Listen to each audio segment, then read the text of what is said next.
자, 오늘 저와 여러분들이 함께 나누시는 말씀은 누가복음 15장 11절서부터 24절까지 말씀입니다. 쉬운 성경으로 함께 하나님 말씀을 같이 읽으시겠습니다. 자, 같이 읽으시겠습니다. 예수님께서 말씀하셨습니다. 어떤 사람에게 두 아들이 있었다. 그런데 작은 아들이 아버지에게 말했다. 아버지, 제가 받을 몫의 재산을 주십시오. 그러자 아버지는 재산을 두 아들에게 나누어 주었다. 며칠 뒤에 작은 아들은 모든 재산을 모아서 먼 마을로 떠나버렸다.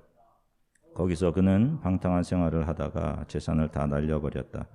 모든 것을 다 써버렸을 때 그 마을에서 큰 흉년이 들었다. 그래서 그는 아주 가난하게 되었다.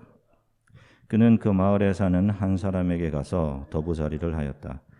집주인은 그를 들판으로 보내 돼지를 치게 하였다. 그는 돼지가 먹는 쥐엄나무 열매를 먹어 배를 채우고 싶은 마음이 간절했다. 그러나 주는 사람이 없었다. 그제서야 그는 제정신이 들어 말했다. 내 아버지의 품꾼들에게는 양식이 풍족하여 먹고도 남는데 나는 여기서 굶어 죽는구나. 일어나 아버지께 돌아가 말해야겠다. 아버지, 저는 하나님과 아버지 앞에 죄를 지었습니다. 저는 더 이상 아버지의 아들이라고 불릴 자격이 없습니다. 저를 아버지의 품꾼 가운데 하나로 여기십시오. 그 아들은 일어나 아버지에게로 갔다. 그 아들이 아직 먼 거리에 있는데 아버지가 그를 보고 불쌍히 여겨 달려가 아들을 끌어안고 입을 맞추었다. 아들이 아버지에게 말하였다. 아버지, 저는 하나님과 아버지 앞에 죄를 지었습니다. 저는 아버지의 아들이라고 불릴 자격이 없습니다. 그러나 아버지는 종들에게 말했다. 서둘러 가장 좋은 옷을 가져와서 아들에게 입혀라. 또 손가락에 반지를 끼워주고 발에 신발을 신겨라. 그리고 살찐 송아지를 끌고 와서 잡아라. 우리가 함께 먹고 즐기자. 내 아들이 죽었다가 다시 살아났고 잃어버렸다가 다시 찾았다. 그래서 그들은 함께 즐기기 시작하였다. 아멘. 할렐루야. 예, 한 주간 평안들 하셨습니까? 예.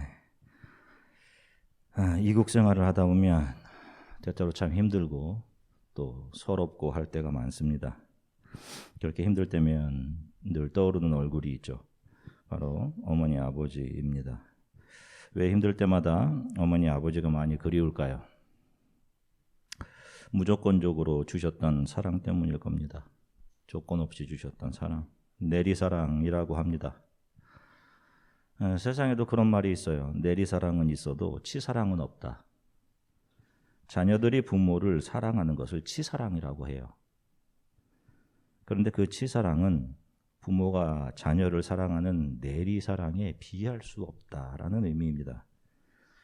가장 힘든 순간에도 그분들께 돌아가면 늘 안아주실 가슴을 비워두셨고 다 내어주시기만 하셨던 그 사랑이 참 많이 그립습니다.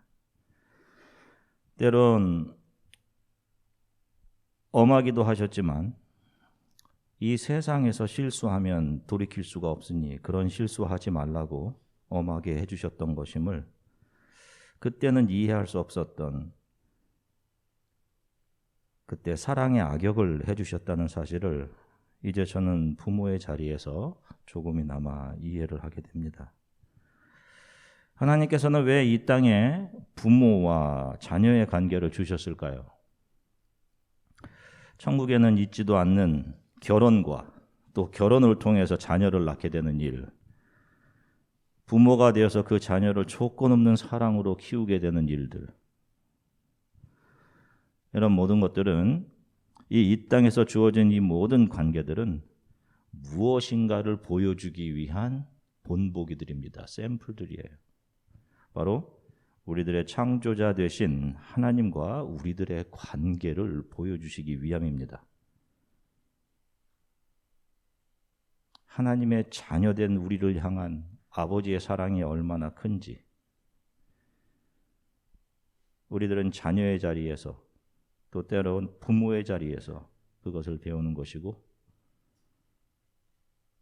우리의 신랑 되신 예수 그리스도의 용서와 은혜가 얼마나 큰지를 남편의 자리에서 아내의 자리에서 그것을 배우게 되는 것입니다. 오늘 말씀을 통해 우리 아버지 어머니, 여러분들 육체적인 아버지 어머니의 사랑, 그리고 그 사랑이 가리키고 있는 저와 여러분들을 향한 하나님의 사랑이 얼마나 큰지 말씀을 통해 살펴보도록 하겠습니다. 오늘 본문은 우리가 탕자 이야기라고 알고 있는 그런 말씀입니다. Prodigal Son이죠. 아버지에게 두 아들이 있었는데 둘째 아들이 아버지의 재산을 가지고 아버지를 떠납니다. 자, 그런데 율법에 보면 이렇게 기록하고 있어요. 신명기 21장 18절서부터 21절 함께 같이 읽으시겠습니다. 만약 한 남자에게 아들이 있는데 그가 마음이 고집스럽고 반항심이 있어 자기 부모에게도 순종하지도 훈계할 때 귀 기울이지도 않는다면 그 부모는 그를 잡아다가 성문 앞으로 장로들에게 데려가서 장로들에게 말하라. 이 아이는 우리 아들인데 마음이 고집스럽고 반항적입니다. 우리에게 순종하지 않습니다. 방탕한 데다가 술꾼입니다. 그러면 그 성의 모든 남자들이 그를 돌로 쳐 죽이도록 하라. 너는 그런 악한 사람들을 너희 가운데서 제거하라. 그러면 온 이스라엘이 그 말을 듣고 두려워할 것이다. 자, 보세요. 율법은 부모에게 불의한 자녀들을 어떻게 대해야 하는지 그 규정을 분명하게 명시하고 있습니다. 우리나라 조선시대의 형법을 다룬 대명률직해라는 책이 있어요. 그 책을 보면 부모를 때리는 자녀들은 능지처사, 팔, 다리를 자르고 목을 베는 형입니다. 능지처사를 하거나 눕혀놓고 몽둥이로 엉덩이를 100대 때리는 곤장형에 처하거나 하고 했다고 합니다. 하늘의 뜻을 어겼다고 생각했기 때문이죠. 마찬가지로 하나님께서 주신 율법에도 한 아들이 부모에 대해 순종하지 않고 자기의 주장을 굽히지 않고 고집을 피우거나 반항심을 보이면 부모는 그 아들을 성문으로 끌고 가 장로들 앞에서 모든 사람들에게 그 아들의 잘못을 이야기하고 성의 남자들이 그 아들을 돌로 쳐 죽이라라고 규정을 하고 있습니다. 무시무시한 규정이죠. 자, 이 규정이 지금 저와 여러분들에게 적용된다면 살아있을 사람이 아마 아무도 없을 것입니다. 당시 종교 지도자들과 유대 사람들은 이러한 율법의 규정을 누구나 잘 알고 있었습니다. 자, 그러한 상황에서 예수님께서는 불의한 아들의 이야기를 하시는 거예요. 한 아버지에게 두 아들이 있는데 그중 둘째 아들이 아버지께 와서는 자신의 몫을 달라고 합니다. 부모가 멀쩡히 살아계심에도 불구하고 아버지께 자신의 몫을 달라고 하는 아들은 아버지가 빨리 죽기를 바라는 패역한 아들로 취급돼요. 돌에 맞아 죽어야 하는 그런 자식이었습니다. 자, 그런데 이 패역한 둘째 아들 비유를 우리가 이해하기 위해서 중요한 것은 그 내용뿐만 아니라 예수께서 이 비유를 들려주시는 대상입니다. 누가복음 15장 1절부터 3절까지 말씀입니다. 같이 읽으시겠습니다. 많은 세리들과 죄인들이 이 말씀을 들으려고 예수님께 가까이 나왔습니다. 바리새파 사람들과 율법 학자들이 수군거리기 시작했습니다. 이 사람이 죄인들을 받아들이고 함께 먹기까지 한다. 그러자 예수님께서 그들에게 이 비유를 말씀하셨습니다.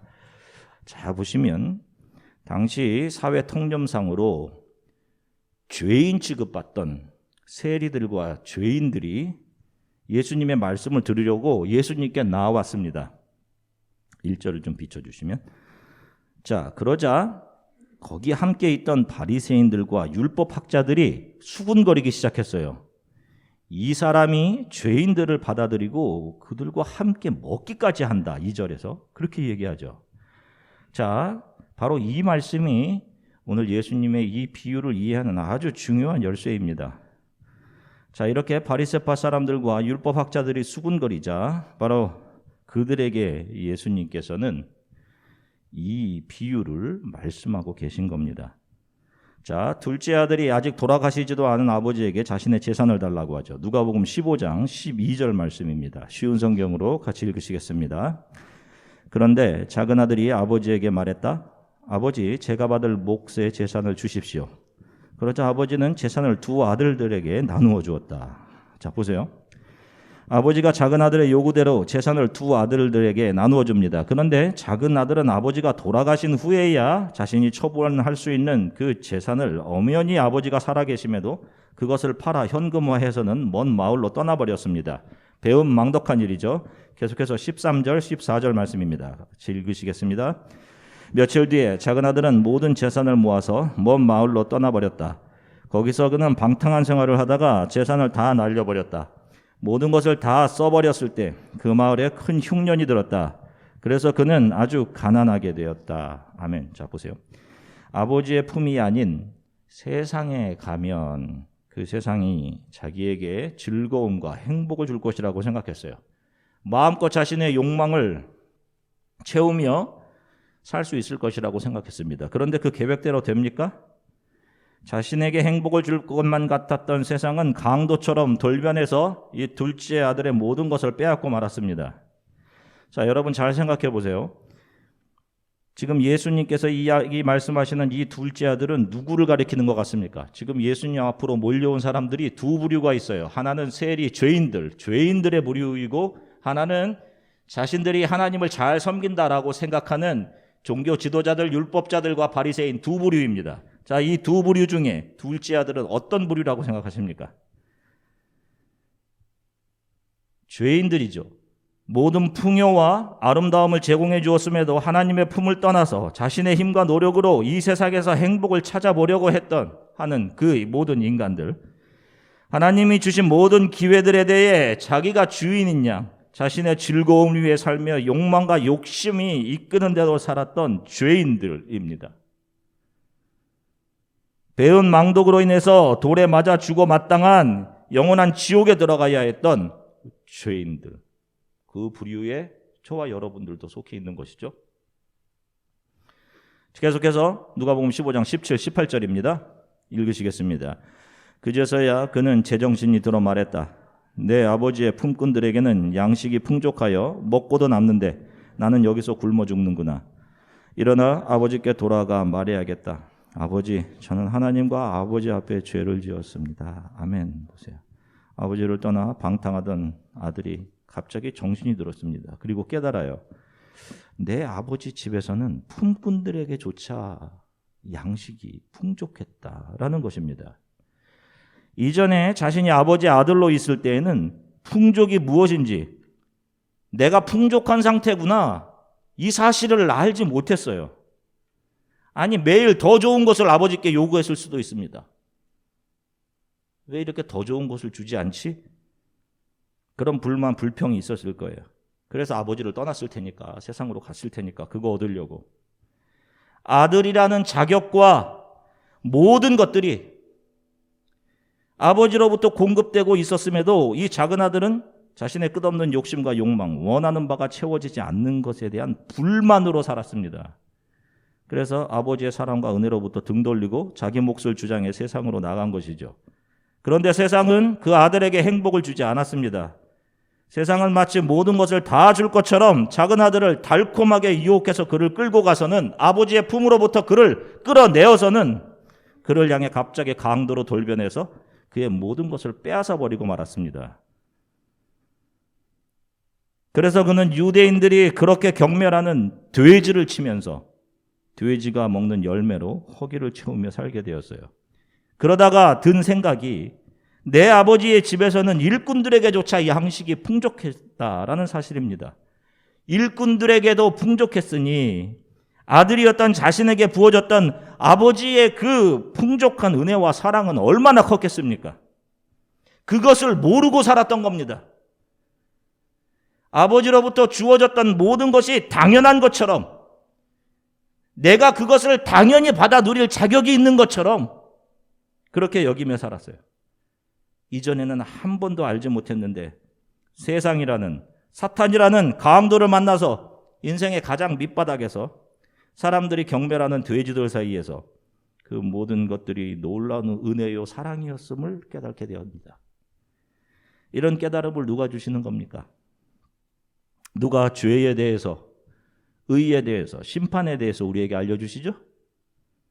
성령이시죠. 성령. 누가복음 15장 19절 말씀입니다. 같이 읽으시겠습니다. 저는 더 이상 아버지의 아들이라고 불릴 자격이 없습니다. 저를 아버지의 품꾼 가운데 하나로 여기십시오. 둘째 아들은 제가 받은 모든 것을 당연하다고 여기며 살았고 제 욕망을 따라 살았던 저는 죄인입니다. 저는 더 이상 아들이라 불릴 자격도 없습니다. 그냥 저를 종들 중에 하나로 여겨주세요 라고 말하리라고 용기를 내어서 아버지께로 돌아갑니다. 역시나 누가 먼저 이 아들을 기다리고 있었어요? 아버지이죠. 둘째 아들이 아버지 발 앞에 엎드리자 아버지가 둘째 아들에게 말합니다. 22절부터 24절까지 말씀입니다. 그러나 아버지는 종들에게 말했다. 서둘러 가장 좋은 옷을 가져와서 아들에게 입혀라. 또 손가락에 반지를 끼워주고 발에 신발을 신겨라. 그리고 살찐 송아지를 끌고 와서 잡아라. 우리가 함께 먹고 즐기자. 내 아들이 죽었다가 다시 살아났고 잃어버렸다가 다시 찾았다. 그래서 그들은 함께 즐기기 시작하였다. 아멘. 아버지는 자신의 실존을 깨닫고 아버지 앞에 엎드린 아들을 조금도 나무라지 않으십니다. 그리고 그에게 이 아들은 죽었다가 살아난 내 아들이다. 사망에서 건져내어진 내 아들, 다시 태어난 내 아들이라고 하시면서 가장 좋은 옷과 상속자의 반지를 끼워주십니다. 그리고는 살찐 송아지를 잡아 아들과 함께 먹습니다. 그 식사 자리에서 둘째 아들은 아버지께 너무도 면목이 없었을 터이고 동시에 그런 자격 없는 자신을 용서해 주시는 아버지의 사랑에 깊이 감사했을 것입니다. 자, 이제 이어서 아주 중요한 에피소드가 나옵니다. 자, 25절부터 28절까지의 말씀입니다. 같이 읽으시겠습니다. 그때 큰아들은 밭에 있었다. 그가 돌아와 집 가까이에 다가왔을 때 음악 소리와 춤추는 소리를 들었다. 그는 종 하나를 불러 무슨 일인지 물어보았다. 종이 아우님이 돌아오셨습니다. 무사히 건강하게 아우님이 돌아왔기 때문에 주인 어른께서 살찐 송아지를 잡았습니다 하고 대답했다. 큰아들은 화가 나서 집에 들어가려고 하지 않았다. 그가 아버지가 나와 큰아들을 달랬다. 자, 보세요. 밭에서 돌아온 큰아들이 집에서 잔치 소리가 나는 것을 보고 종에게 묻습니다. 종이 둘째 아들이 돌아왔기에 주인께서 잔치를 벌이시고 그 둘째 아들과 함께 먹고 마신다라고 이야기했습니다. 그때 큰아들의 반응이 어떻습니까? 그가 심히 노하고 화를 내며 돌아온 둘째 아들이 아버지와 함께 먹는 집에 들어가려고 하지 않았습니다. 자, 이 모습이 조금 전 우리가 누가복음 15장 2절에서 이 비유를 듣고 있던 두 부류의 사람 중 어떤 부류의 사람 같이 보여집니까? 바리새인과 종교 지도자들의 모습이에요. 자, 누가복음 15장 2절 말씀 같이 읽겠습니다. 바리새파 사람들과 율법학자들이 수군거리기 시작했습니다. 이 사람이 죄인들을 받아들이고 함께 먹기까지 한다. 자, 똑같은 모습이죠. 아버지가 자기가 죄인임을 인정하며 들어온 둘째 아들과 같이 먹고 즐기는 것을 보고 바리새파 사람들과 율법학자들이 예수님께 이야기했던 그 수군거림과 내용이 똑같죠.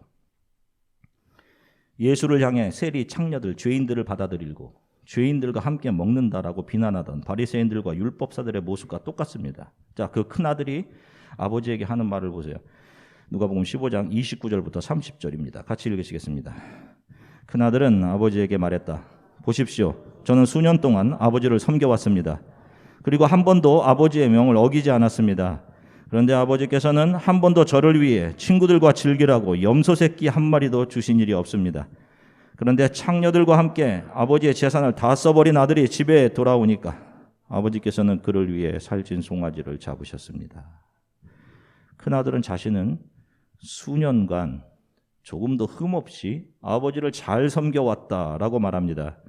자, 이것이 누가복음 18장에 나오는 바리새인의 기도 내용과 너무도 흡사해요. 자, 누가복음 18장 11절서부터 12절까지 말씀 같이 읽겠습니다. 바리새파 사람이 서서 이렇게 기도하였다. 하나님, 저는 다른 사람, 즉 사기꾼, 죄인, 간음을 행하는 자와 같지 않고 이 세리와 같지 않은 것에 감사를 드립니다. 저는 일주일에 2번씩 금식하며 모든 수입의 11조를 바칩니다. 자, 보세요. 바리새파 사람들은 자신이 누구보다 하나님을 잘 섬기고 사랑하고 그런 사람들이다라고 생각했어요. 그리고 자신들이 하나님을 위해 한 일들을 자신 있게 자랑스럽게 나열하고 있습니다. 자, 여러분, 이 세상의 어떤 자녀들이 지금까지 자신이 받은 부모의 사랑 앞에서 자신이 그 부모의 사랑을 잘 갚았다, 부모를 잘 섬겼다라고 말할 수 있는 자녀가 어디 있겠습니까? 그렇게 말하는 자녀는 여전히 부모의 사랑을 모르는 자녀이죠. 우리가 어버이날 부르는 어버이 노래에도 보면 높고 높은 하늘이라 말들 하지만 낳으시고 기르시는 어버이 은혜 푸른 하늘 그보다도 높은 것 같아. 자식이 부모께 하는 것은 아무리 많아도 그 부모의 사랑과 비교할 수가 없는 겁니다. 아무리 갚으려고 해도 갚을 수가 없는 거예요. 그 앞에서 뭘 잘한 것이 있다고 자랑을 할 수 있겠습니까? 내가 아버지를 위해서 이런 거 했는데요? 라고 할 수 있겠어요. 그런데 이 첫째 아들은 자신이 수년간 아버지를 섬겨왔다고, 그것도 잘 섬겨왔다라고 하고 있는 것입니다. 바리새인들과 똑같은 것이죠. 반면에 이 바리새인과 같이 그 바리새인의 뒤에서 기도하고 있던 세리를 볼까요? 누가복음 18장 13절입니다. 같이 읽으시겠습니다. 한편 세리는 멀리 서서 감히 눈을 들어 하늘을 보지도 못하고 다만 가슴을 치며 말했다. 하나님, 이 죄인을 불쌍히 여겨주십시오. 아멘. 보세요. 이 모습이 누구와 똑같아요? 오늘 이 비유에서 아버지 앞에 엎드렸던 둘째 아들의 모습이죠. 큰아들의 아버지에 대한 불만을 보십시오. 자신은 지금까지 아버지의 말을 잘 들었는데 자신에게는 염소 새끼 한 마리 안 잡아주시고 패역한 둘째 아들을 위해서는 잔치를 베푸셨습니다 라고 불평합니다. 아버지가 하시는 일이 의롭지 못합니다 라고 말하고 있는 거예요. 그리고 자신의 의로움이 기준이 되어서 작은 아들을 평가하고 있는 겁니다. 그는 아버지께 자신이 의롭게 아버지를 섬겼다라고 자신의 의를 드러내죠. 만일 그가 진심으로 아버지를 사랑했다면 자신의 그런 섬김은 아버지의 사랑과 은혜에 대한 자발적인 거예요. 그것과 비교도 할 수 없는, 아무리 제가 잘해도 그 아버지의 사랑과 은혜를 다 갚을 수 없는 거예요. 그렇게 아버지께 말해야 맞는 것이겠죠. 그런데 그가 대가를 이야기합니다. 아버지께. 나를 위해 해준 게 뭐가 있어요? 라고 분노를 말하죠. 모든 것을 지금까지 다 해주셨는데 해준 것이 없다니. 이 첫째 아들은 아버지의 사랑을 알지 못하는 자식이죠. 이 첫째 아들이 바로 예수님에 대해 이 사람이 죄인들을 받아들이고 그들과 함께 먹기까지 한다라고 하던 바리새인들과 율법사들을 이야기하는 겁니다. 그들은 죄인들과 자신을 비교해서 기도할 때에도 둘째 아들과 같은 그런 사람들을 바라보면서 나는 저들과 같지 않음을 감사합니다라고 자신의 의를 드러내며 기도했습니다. 그런데 예수님께서 계속해서 말씀하시는 것이 무엇이에요? 자신이 행하고 있는 의나 선이 기준이 되어서 다른 사람들을 폄하하고 비판하고 그래서 거기서 자신의 우월감을 챙기는 것, 그런 것이 된다면 그런 선이나 의는 다 하나님 앞에서 악한 거예요. 그런 사람들은 아버지의 은혜를 알지 못하는 사람들이라는 것입니다. 이 큰아들이 바로 하나님의 은혜와 사랑을 알지 못하는, 그러면서도 자기들의 입으로는 하나님을 기쁘시게 하고 있고 나는 하나님을 사랑한다라고 말하는 위선자들, 바리새인들과 서기관들, 너희들이다라고 예수님께서 말씀하시는 겁니다. 그들은 결국 하나님의 나라에서 쫓겨나게 되는 거예요. 성경은 자기의 스스로를 의롭다, 정의롭다라고 하면서 자신의 자신의 생활을 패역한 작은 아들과 비교하면서 그들을 판단하고 아버지의 처우가 부당하다라고 불만하는 큰 아들이 아닌, 자신이 감히 아들의 자격이 없음을 인정하며 아버지의 발 앞에 무릎을 꿇은 작은 아들을 죽었다 살아난 아들, 거듭난 아들, 바로 성도들, 하나님의 자녀들이라고 불러주시는 겁니다. 율법에 의해 돌에 맞아 죽어야 하는 그 패역한 아들을 죽었다 살아난 아들이라고 하시죠. 그 아들 자녀들을 위해 예수께서는 저와 여러분들에게 쏟아지는 사망의 돌멩이를 십자가에서 본인의 몸으로 다 받아내시고 아버지 저들의 죄는 용서해 주십시오 라고 하시며 우리들의 패역의 대가를 치루어 주신 것입니다. 바로 그분이 저와 여러분들의 아버지 하나님이십니다. 사람들은 하나님이 살아계시면 왜 세상이 이렇게 불공평하고 악하게 돌아가는가라고 이야기합니다. 아닙니다. 세상은 인간들의 욕심으로 인해 멸망을 향해 가고 있는 것입니다. 그런데 하나님께서는 그들 중 둘째 아들 같은 이들을 은혜로 살려내시는 겁니다. 이런 하나님의 처사가 불의하다고 생각하고 하나님을 판단하는 그들이 첫째 아들들인 겁니다. 하나님의 은혜를 알지 못하는. 매일 내가 하나님 앞에 너무도 죄송하고 내 모습이 정말 예수님을 사랑하는 모습 맞나? 참 자신의 모습이 너무도 절망스럽고 하는 분들 계시죠? 그래서 그런 자신을 신뢰하지 못하고 예수님 저를 좀 도와주십시오. 저는 죄인입니다. 그렇게 예수의 발 앞에 엎드리는 그 여러분들이 하나님의 자녀들인 겁니다. 그들이 크리스찬인 거예요, 여러분. 잘하고 잘 되어서 하나님의 자녀가 되는 게 아닙니다. 그 아버지께 하나님께 늘 죄송하고 면목이 없기에 그런 우리를 사랑해 주시는 겁니다. 그리고 그런 자들이 하나님 앞에 제가 드릴 것이 아무것도 없습니다. 주님, 제 몸이라도 받아주세요. 그들을 통해 나오는 것이 섬김인 거예요, 여러분. 섬김. 그리고 그들을 통해 나오는 것이 오늘 같이 나 찬양을 드린 것처럼 그것이 오퍼링인 것입니다.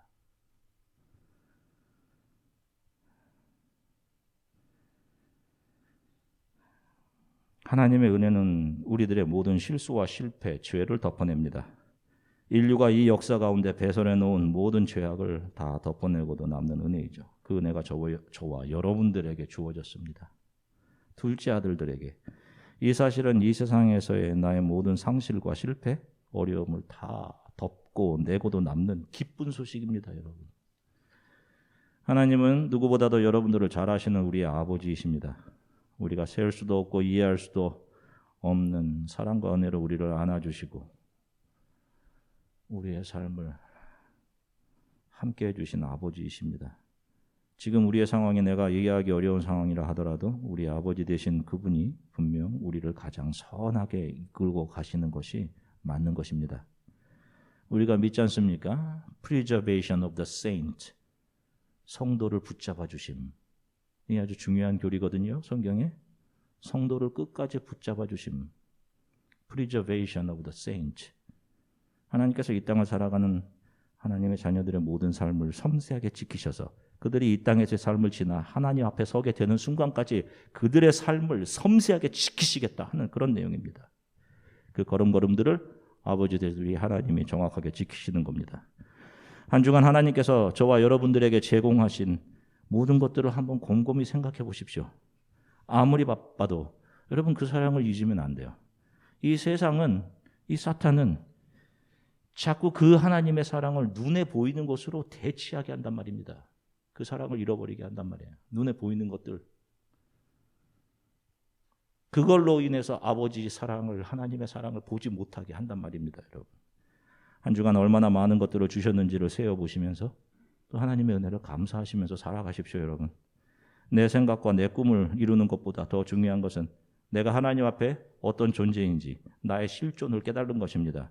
그리고 그분의 은혜를 아는 거예요. 자격 없는 우리가 감당할 수 없는 은혜를 받았습니다. 그 은혜 속에 감사하며 살아가시는 한 주간이 되시기를 주 예수 그리스도의 이름으로 간절히 축원합니다. 잠시 기도하겠습니다. 함께 기도했으면 좋겠습니다, 여러분. 여러분은 어떤 모습인가요?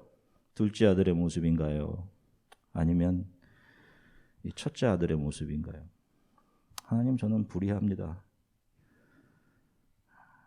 하나님이 주신 모든 것 그냥 내가 당연히 누릴 자격이 있다라고 생각하며 살았습니다. 하나님 용서해 주십시오. 이렇게 불의하고 배은망덕한 나를 향해 하나님이 하신 일을 기억합니다. 내가 맞아야 하는 패역한 자녀들을 향한 죽음의 돌멩이를 예수 그리스도께서 십자가에서 다 받아내셨습니다. 나를 하나님의 자녀로 삼아주시고 섬세하게 지금까지 살아오게 하심 감사합니다. 제가 모르는 순간 저에게 공급하신 모든 것들, 그 하나님의 사랑과 은혜를 잊지 않고 살아가게 해주십시오. 눈에 보이는 것들 때문에 이 하나님의 사랑을 잊지 않게 살아가도록 하나님 도와주십시오. 우리 이렇게 잠시 함께 기도하도록 하겠습니다. 사랑해 주님 참 감사합니다. 하나님, 이번 주 특별히 우리들을 육체적으로 낳아주시고 우리들에게 조건 없는 사랑을 보여주신 어머니, 그를 기억하는 주간입니다. 주님, 우리들에게 그렇게 내리 사랑을 보여주시면서 우리를 향한 아버지 하나님의 사랑이 얼마나 큰지를 보고 경험하게 해주셔서 감사합니다. 주님, 늘 자기만 알고 아버지께로부터 오는 모든 것들, 내가 숨쉬며 살아가며 먹고 마시고 하는 그 모든 것들이 당연하다고 생각하고 자격이 있다라고 생각했던 우리의 불의를 용서해 주십시오. 주님, 자신의 불의를 깨닫고 아버지 앞에 엎드린 둘째 아들, 이는 죽었다 살아난 내 아들이다 라고 안아주셨던 주님, 아버지의 사랑을 잊지 않고 살아가도록 하나님 도와주십시오. 부모님이 아픈 가운데 있는 성도들을 하나님 특별히 지켜주시고, 점점 연로해가지고 약해져 가시는 부모님들로 인해 참 마음이 아파하는 성도들이 있습니다. 하나님께서 그 부모들을 평강의 평강으로 은혜를 지켜주십시오. 몸은 비록 약해져 가겠지만 하나님의 나라에 대한 소망을 온전히 붙잡고 하루하루를 기쁨과 감사로 잘 살아가실 수 있도록 성령께서 지켜주시고, 또 아픈 부모님들 주님께서 만져주셔서 회복시켜 주시기를 간절히 소원합니다. 감사드리며 예수 그리스도 이름